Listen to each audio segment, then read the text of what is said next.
అందరికీ నమస్కారం.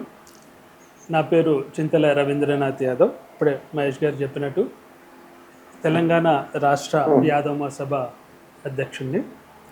అయితే ఇక్కడ మేము కూర్చున్న వాళ్ళందరం కూడా యాదాద్రి యాదవ్ భవన్ ట్రస్ట్ మెంబర్స్ ఇక్కడ కూర్చొని ఉన్నాము. ముఖ్యంగా ఇప్పుడు మహేష్ గారు అన్నట్టుగా హైదరాబాద్లో కానీ తెలంగాణలో కానీ మన యాదవ్ సోదరులను తీసుకుంటే ఏవైతే పుణ్యక్షేత్రాలు ఉన్నాయో, ఇప్పుడు మహేష్ అన్నట్టు శ్రీశైలం కానీ, అట్లాగే కుమ్రవెల్లి కానీ, అయినవోలు కానీ, ఇక్కడ ఒక 40 సంవత్సరాలు క్రితం నుంచే మన పెద్దలు బాబురావు యాదవ్ గారు కానీ, మా నాన్నగారైన లక్ష్మణరావు యాదవ్ గారు కానీ, అట్లాగే శంకర్ యాదవ్ కానీ, ఇట్లా 30-40 సంవత్సరాల క్రితం నుంచే వాళ్ళు భక్తులకు వసతికి ఉండాలి, ఈ గుళ్ళకు వచ్చే భక్తులకు వసతి ఉండాలని